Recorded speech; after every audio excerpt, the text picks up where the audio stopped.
Welcome in to the Subconscious Mind Mastery Podcast. Thomas Miller, and I've got a story that came from a broken air conditioner. Sort of. And other things. Broken family, too.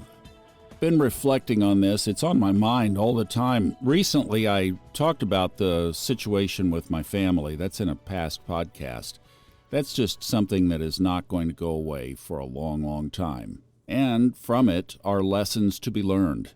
I know some of you have enjoyed these little Bible stories when we bring it into our modern daily life of high timeline living like we talk about, and shed in many cases a different light on old stories. That's been another area that has been on my mind a lot lately, and this is an audio blog. It's a journey. We talk about, it's like, okay, I'm going to hang it out there, and this is kind of where I am right now.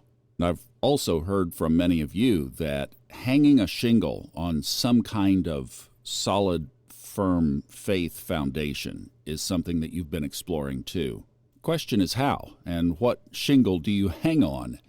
Well, let's just take a look at something that I think has some real meaning to it that you'll enjoy, especially in these more difficult times that we're going through right now as this is being recorded in August of 2024. I love that you sit here behind this microphone and talk about something today, with the challenges of whatever today, and then realizing that this podcast will be up 5, 10 years, 20 years down the road, and history will know what happened in front of us that we don't right now.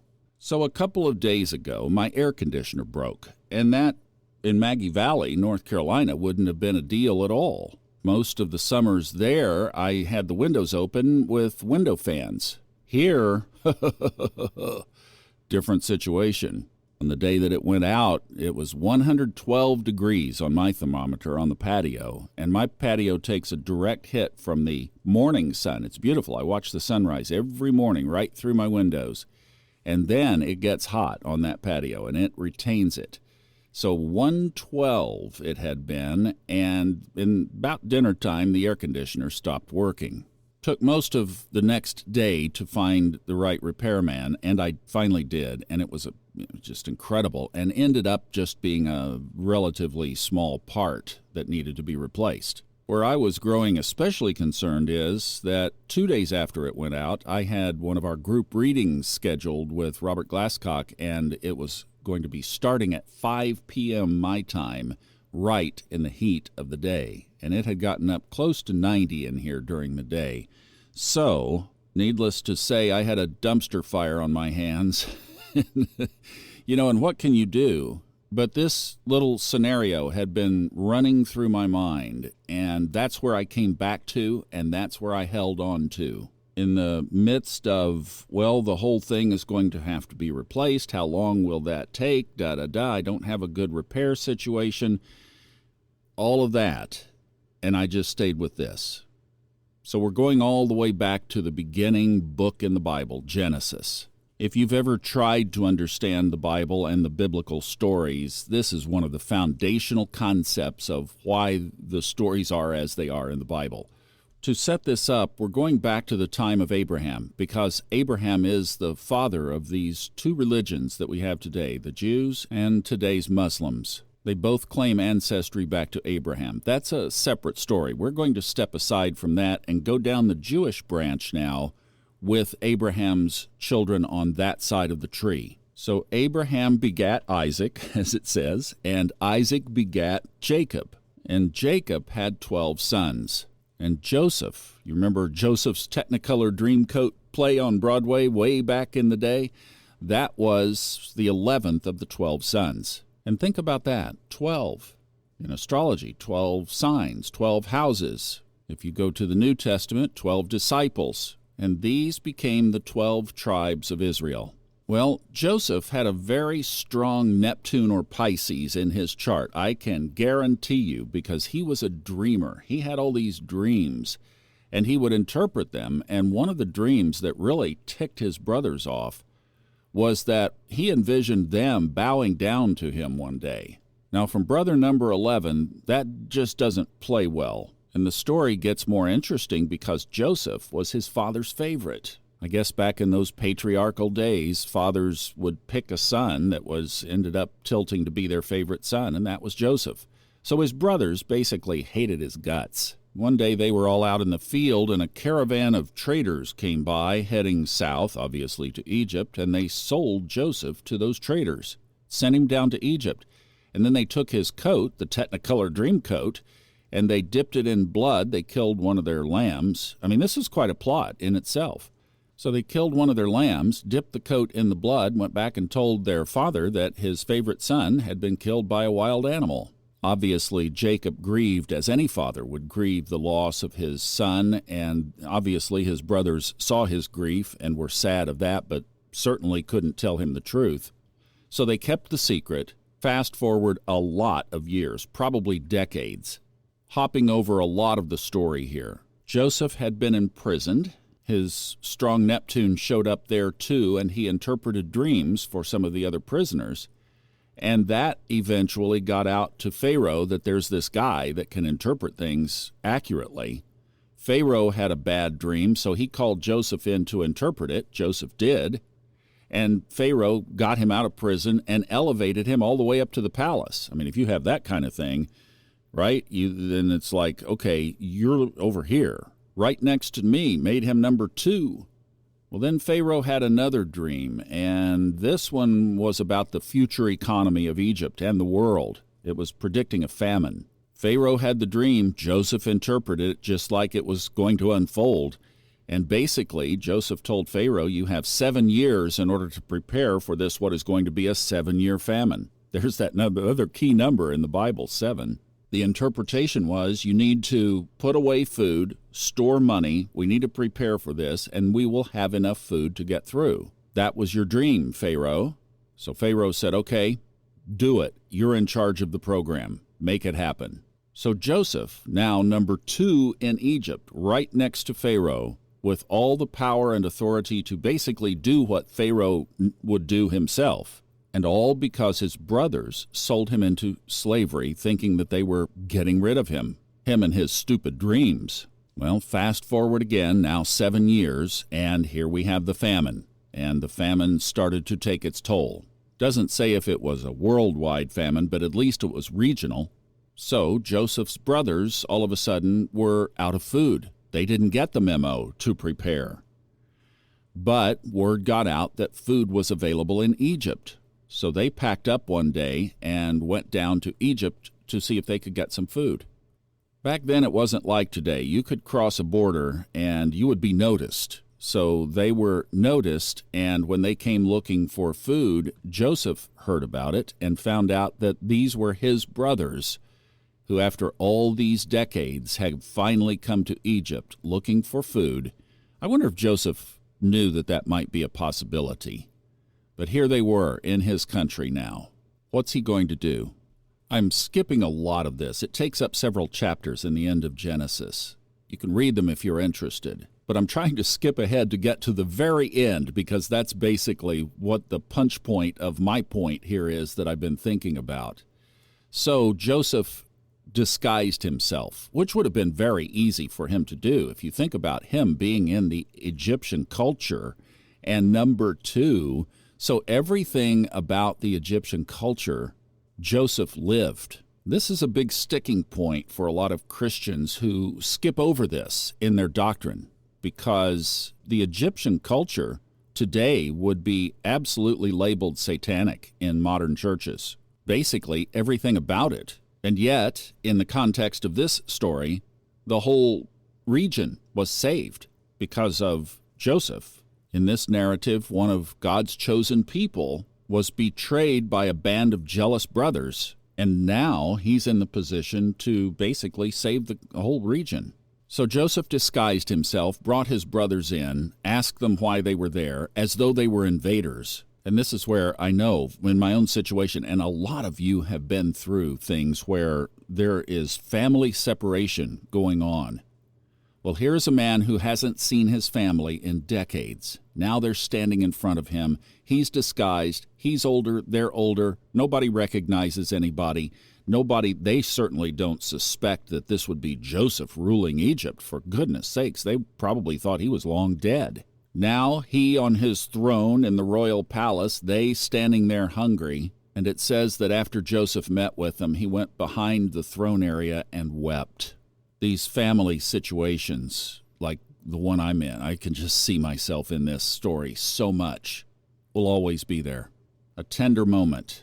And 2 people from his family were missing, his youngest brother, Benjamin, and his father. And I'm sure that was part of the tears as well. Well, bottom line, through several things and events that are outlined in the narrative, he got them down there and they got their food. He reunited his family in Egypt where there were provisions. His father came down and his father eventually died in Egypt. But they had been reunited. Pharaoh was fully supportive of the plan to bring them down. But after Jacob died, the brothers, the tricksters, said, uh-oh, what's he going to do now? See, these brothers were basically kind of slimy, and they were carrying this guilt of what they did originally. So they lied to Joseph again. Remember, one of my favorite sayings, how you do anything is how you do everything. And they never changed from being liars. So they came to Joseph in their guilt and said, this is what our father has said for you to do after his death, that you are to forgive the brothers of the wrongs they committed in treating you so badly. So they said, now please forgive the sins of the servants of God your father. But Joseph saw a higher picture, and I guarantee you this man was a high, heavy water sign in his chart. I get it, because he had these visions, but he also had a tender heart. And it says that when they came to him with this message, which was a lie, that again Joseph wept. This whole scenario with his father, with the brothers, with the separation, the years of being not a family, weighed heavily on his heart. And this is the punchline that I wanted to get to. It's Genesis chapter 50, verse 19. Joseph said, don't be afraid. Am I in the place of God? You intended to harm me, but God intended it for good, to accomplish what is now being done, the saving of many lives. So don't be afraid. I will provide for you and your children.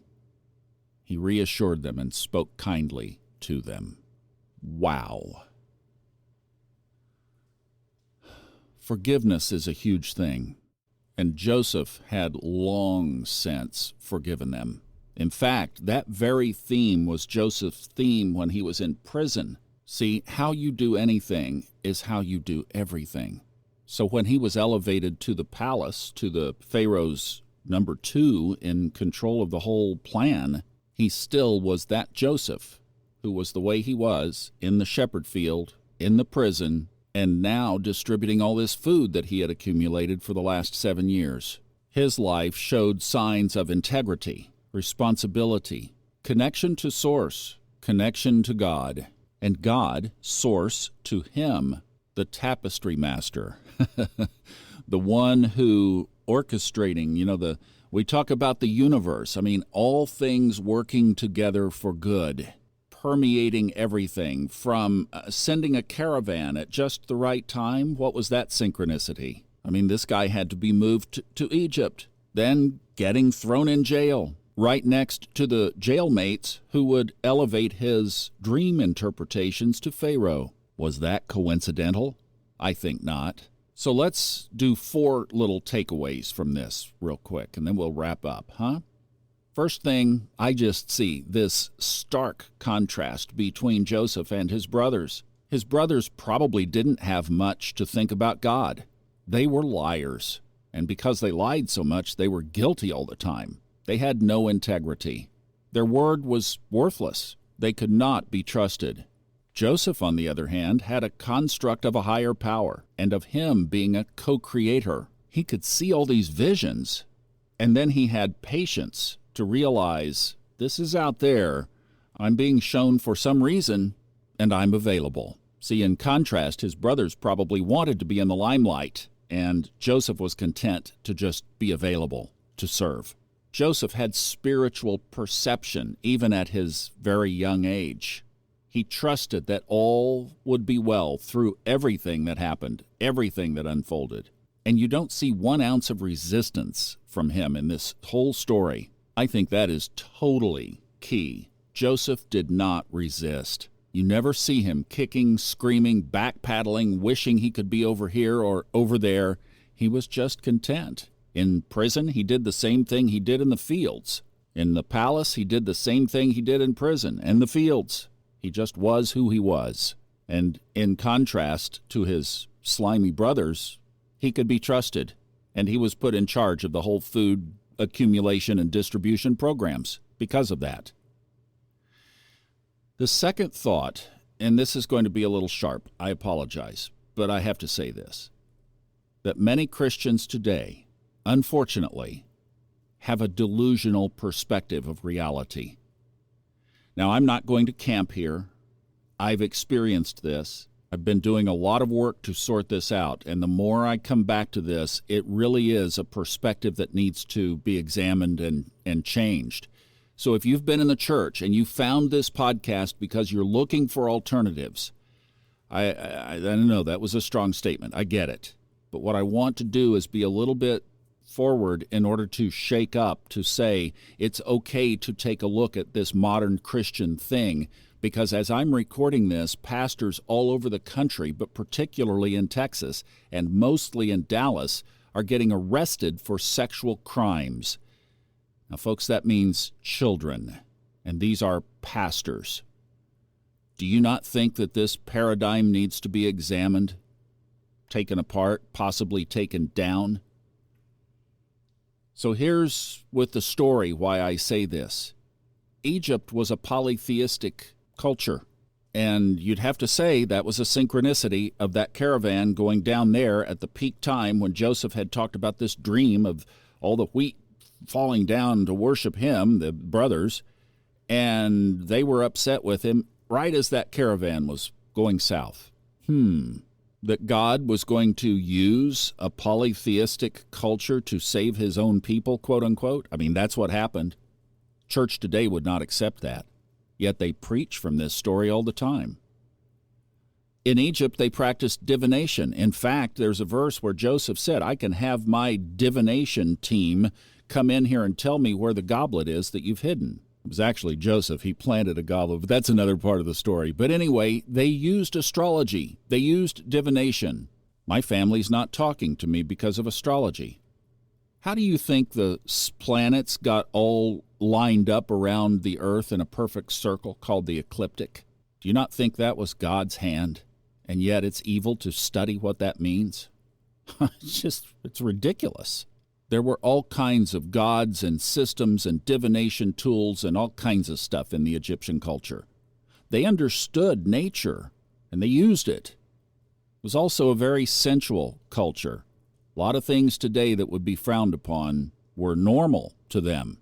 And right there in the middle of it, sent by God, basically, was Joseph to save them and his own family. But one of the things, and I was caught up in this, that's why I'm able to say this, you've heard the stories, I was totally caught up in this, that today modern Christians have this cancel culture, that if it doesn't agree with their limited perspective, they're quick to throw it out. I know that culture well, and honestly, that's about as ungodly as you can get.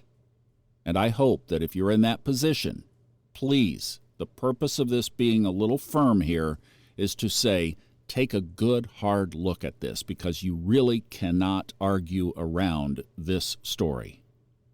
And with that, the third point is pretty obvious. Let's don't judge. Who knows what highest source is up to at any given time? We are co-creators. Go back to the analogy I've talked about in past podcasts about the ocean and the little water bottle. The vast ocean source.